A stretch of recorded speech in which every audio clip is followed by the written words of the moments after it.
안녕하세요. 세상 모든 책과 흥미로운 영화도 가끔 리뷰하는 정글북의 북마전입니다. 오늘은 좀 색다른 전쟁 영화를 소개하고자 해요. 전쟁 영화 팬들이라면 한 번 본 것도 모자라서 두 번, 세 번 보게 된다는 캐서린 비글로우 감독의 허트 로커입니다.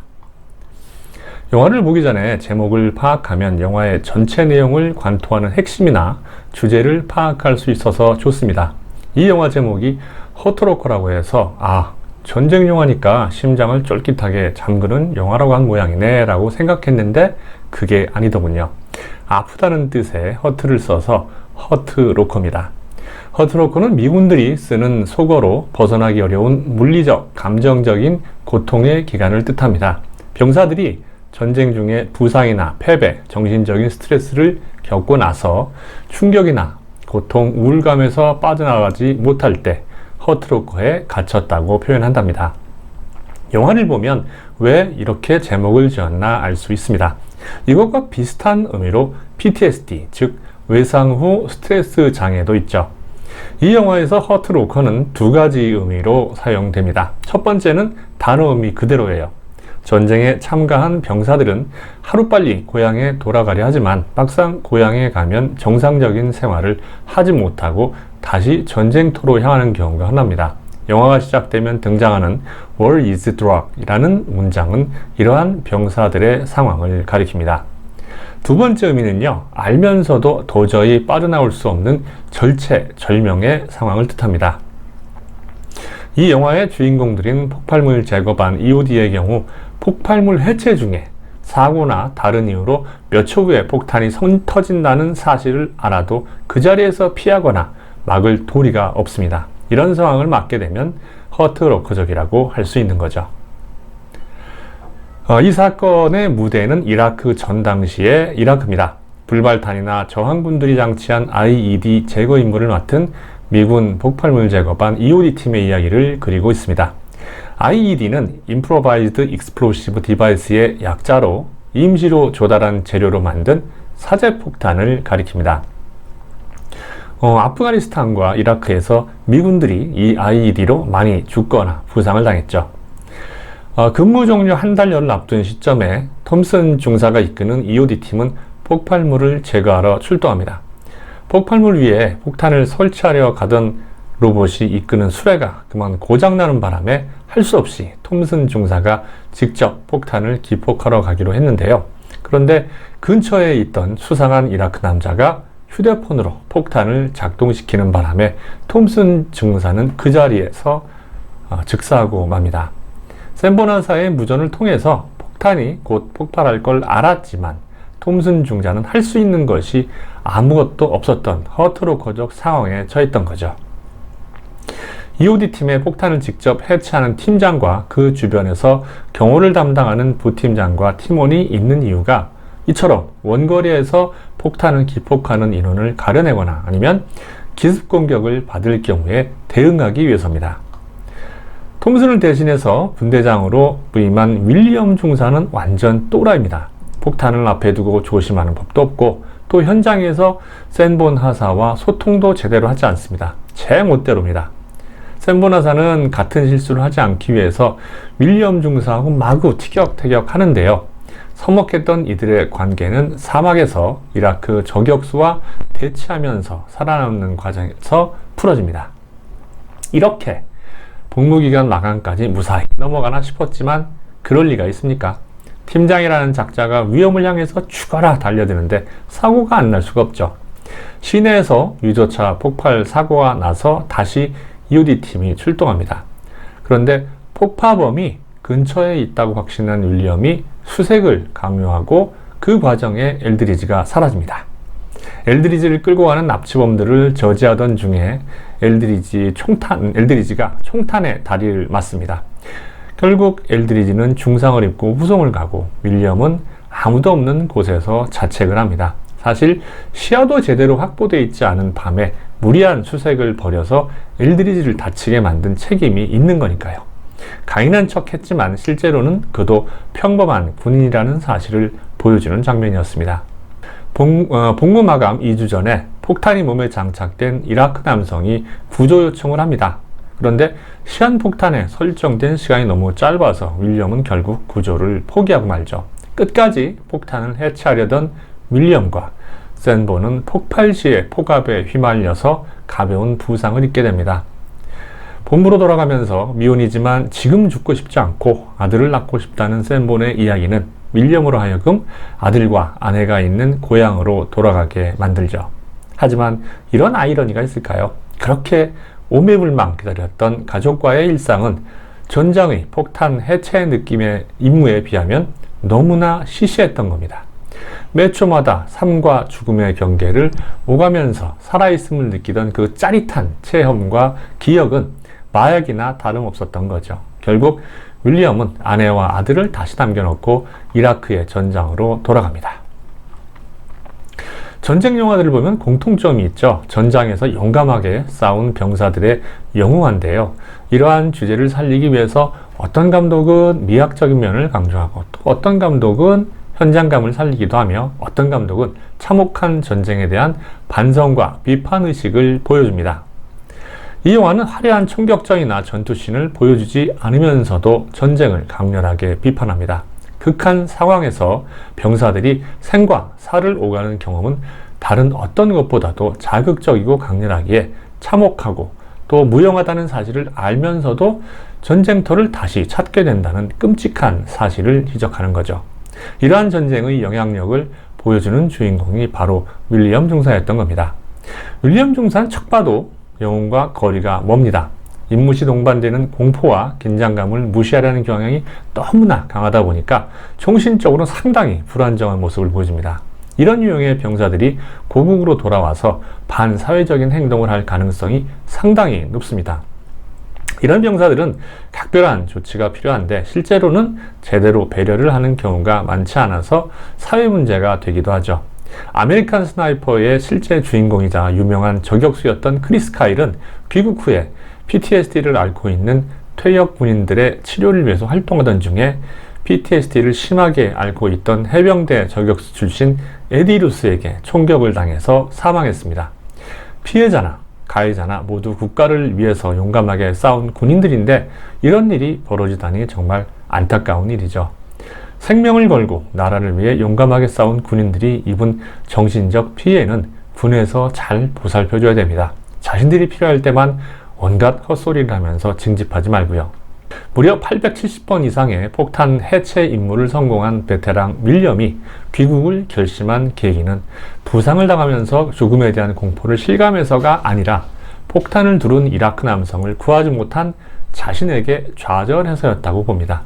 임무 성공에 목숨을 걸고 성공 과정에서 느끼는 쾌감에 중독된 그에겐 임무 실패가 죽는 것보다 더 괴로운 경험이었을 테니까요. 그런 괴로움을 다시 경험하느니 차라리 물러나는 게 낫다고 생각한 거죠. 쇼핑몰에서 아내와 쇼핑하던 윌리엄의 생각이 그런데 극적으로 변하는 사건이 일어납니다. 그의 아내는 계산을 할 테니까 시리얼을 가져오라며 먼저 계산대로 향합니다. 이때 카메라는 수많은 종류의 시리얼이 놓인 매대 앞에 서 있는 윌리엄을 이상하리만치 오랫동안 비춰줍니다. 감독은 왜 별다른 게 없는 이 장면에 20초 이상을 소모했던 걸까요? 화면 속의 윌리엄은 무엇인가에 당황하는 모습입니다. 왜 그랬을까요? 제가 만약 그의 입장이었다면 지금 상황이 몹시 어처구니 없고 황당했을 것 같습니다. 불과 며칠 전까지 폭탄을 해체하며 죽느냐 사느냐의 아찔한 긴장감과 공포 속에서 매 초마다 운명을 건 선택을 했는데 지금은 겨우 수많은 시리얼 중 하나를 고르기 위해서 고민하고 있으니까요. 어쩌면 이 상황에서 자신의 정체성마저 부정당하고 있다는 생각을 했을지도 모르겠습니다. 저는 이 장면이 이 영화에서 가장 인상 깊게 남았습니다. 결국 윌리엄은 근처에 있는 제품을 아무거나 집어서 자리를 떠납니다. 그에게 시리얼 고르기는 뭘 어떻게 하든 의미가 없는 행동이니까요.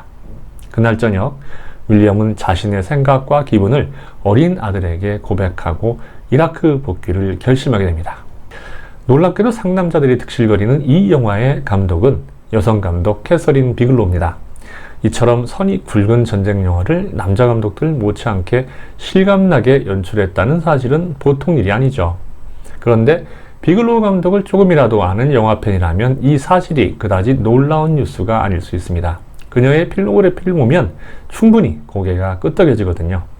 제이미 리 커티스가 주연한 액션 영화 블루스틸의 감독 각본을 시작으로 키아누 리브스와 패트릭 스웨이지를 내세운 폭풍 속으로 흥행에 성공했으며 핵잠수함을 다룬 K-19 위도우메이커, 그리고 마야광과 대결하는 특수부대원들의 이야기를 다룬 트리플 프론티어와 같은 전쟁 영화 제작에 관여해 왔거든요. 폭풍 속으로 시절부터 연출에 감탄하고 언젠가 좋은 각본을 만나면 크게 한번 일을 낼 거라고 생각했는데 결국 허트로크로 영화 인생의 한 획을 긋고 말았습니다. 이 영화로 82회 아카데미상 수상식에서 작품상과 감독상을 수상한 6개의 부문을 휩쓸었는데요. 특히 아카데미 역사상 최초의 감독상 수상 여성 감독이 되었다는 게 의미가 깊죠. 이때 그녀의 전 남편인 제임스 카메론의 초대박 흥행작 아바타를 누르고 아카데미상 작품상을 탔다는 점에서 외국에서도 많은 화제가 됐습니다. 전쟁 영화는 사실 현장감을 아무리 많이 살려도 실제 전쟁터의 참혹함을 그대로 보여주기는 어렵습니다. 관객들을 감안해서 감독들 혹은 제작자들이 대부분의 잔혹한 장면들을 걸러내고 오락적인 측면만 강조하려 하니까요. 이런 불문율을 처음으로 깨버린 감독이 스티븐 스필버그였는데 라이언 일병구하기의 도입부인 노르망디 상륙작전에서는 진짜 전쟁터에서 나올 법한 살벌한 풍경을 보여줍니다. 그 후로는 전쟁 영화에 팔다리가 날아가고 얼굴이 터지는 끔찍한 장면들을 넣어서 전쟁의 참혹함을 보여주는 시도가 적지 않습니다. 전쟁 영화를 참혹한 장면으로 도배해서 시선을 끌고자 한다면 아마도 이 영화말로 최적일 겁니다. 근거리에서 터진 폭탄에 당한 시신만큼 끔찍한 경우는 없으니까요. 비글로우 감독은 그런데 쉬운 길로 가지 않습니다. 폭탄 피해로 인한 참혹한 장면을 보여주기보다는 사건이 발생하기 전까지의 과정에 공을 들이고 EOD 팀에 느끼는 현장감을 강조하면서 사실감을 더합니다. 그래서 영화 내내 화려한 전투 장면은 거의 등장하지 않습니다. EOD 팀의 출동, 폭탄 해체, 출동, 폭탄 해체의 반복이죠. 폭탄이 터지는 장면 역시 서너 번에 불과합니다. 그런데 그 해체를 준비하고 기다리고 엄호하는 과정에서 관객은 극도의 긴장감을 경험하게 됩니다. 이러한 긴장감을 높여주는 또 다른 요인으로는 촬영 기법을 이야기하지 않을 수 없습니다.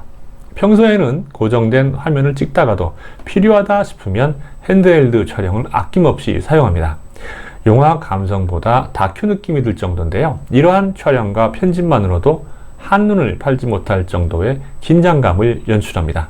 여기에 더해서 윌리엄과 샌본의 얼굴을 화면 가득 클로즈업함으로써 인물들의 긴장감을 전달해서 마치 관객들이 현장에 있는 느낌을 주기도 하죠. 이런 연출 덕분에 이 영화를 본 어떤 관객은 2시간 동안 이라크에 가 있는 느낌이었다라고 후기를 적을 정도였습니다. 이 영화 초반을 보면서 놀랐던 게 톰슨 중사역을 연기한 가이 피어슨이 그렇게 빨리 퇴장할 줄 몰랐던 겁니다. 폭발 순간에 재빨리 피해서 다시 나올 줄 알았는데 그냥 죽었다는 설정이더라고요.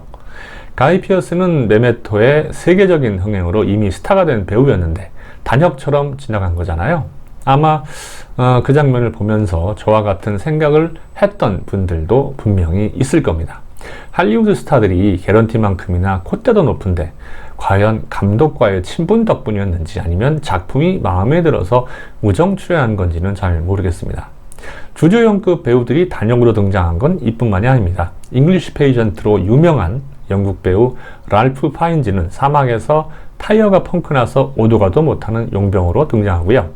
어지간한 액션 영화의 명품 조연으로 유명한 데이비드 모스 역시 윌리엄 중사를 마구 칭찬하고 사라져버립니다. 이들이 이 정도 대접을 받을 짬이 아닌데 단역으로 기꺼이 등장한 장면을 보고 놀라지 않을 수가 없네요. 제레미 레노와 앤서니 마키 역시 지금이야 확고부동한 스타가 됐지만 이 영화 촬영 당시만 해도 인지도가 별로 없는 배우들이었습니다. 제레미 레노는 1995년 연기를 시작해서 단역과 조역을 거쳐서 B급 영화의 몇 작품 주연으로 출연하다가 허트로커에서 처음으로 확실한 주목을 받았습니다. 그런데 운이 트였는지 이듬해부터 토르, 미션 임파서블, 고스트 프로토콜, 본 레거시, 어벤져스에 연거푸 출연하면서 확고한 스타의 자리에 오를 수 있었죠. 앤서니 마키 역시 이 작품을 계기로 어벤져스 시리즈에 출연하면서 스타의 길을 걷게 됐다는 점에서 두 배우의 커리어 상승이 비슷한 면모를 보이고 있습니다. 마지막으로 폭탄의 무시무시한 위력에 대해서 간단히 짚고 끝낼게요. 폭탄은 한 지점에 충격이 집중되는 총과 달리 폭탄이 터지면서 발생하는 파편, 열, 압력이 순식간에 사방으로 퍼져나갑니다. 제가 군대에서 포탄이 터진 후 생긴 파편들을 봤는데 큰 것은 한 30cm, 작은 것은 뭐 몇 cm 정도였어요. 이 찢어진 철의 결을 따라서 들쭉날쭉 날카롭게 날이 서 있어서 그것들에 스치면 손이고 팔이고 뭐 다 날아가겠더라고요. 그 장면을 생각만 해도 정말 오싹해지더군요. 그나마 다행인 건 그 파편들이 날아오는 속도가 감지할 수 없을 정도로 빠르기 때문에 피해자는 의식하지 못하고 죽는다는 정도입니다. 폭탄이 터질 때 열은 폭심 주변에만 있고 피해자들을 죽이는 주요인은 폭압과 파편입니다. 폭심에선 멀리 있어도 피해자들을 죽이는 건 엄청난 풍속의 폭압인데요. 155mm 포탄의 유효살상 반경이 50m인데 영화처럼 155mm 포탄을 여러 개 모아서 만든 IED라면 그 충격파는 사방 200-300m는 충분히 갈 것 같아요. 이런 이유 때문에 톰슨 중사가 폭심에서 떨어져 있었는데도 폭압을 맞고 사망한 겁니다. 폭발물 해체 반원이 입는 방호복을 보면서 저걸로 폭탄의 폭발력을 온전히 감당할 수 있을까 의심이 들었는데 방호복의 주목적은 폭발로부터의 보호도 있지만 그것보다도 시신을 온전히 회수하기 위한 용도라고도 하네요. 그 말을 들으니까 고개가 끄덕여지더군요. 사정으로 한마디 더 하면 윌리엄 중사가 폭탄 해체에 어려움을 겪었던 트렁크에 폭탄이 실려있는 차량은 현대자동차의 EF 소나타였습니다. 멀리까지 수출돼서 영화에서 한몫을 했네요. 폭발물 해체 전담반의 일상을 통해 마약과도 같은 전쟁의 무시무시한 영향력을 조명했던 전쟁 영화 명작 커트 워커, 지금 넷플릭스에 있으니까 시간 되면 꼭 한번 보기를 권합니다.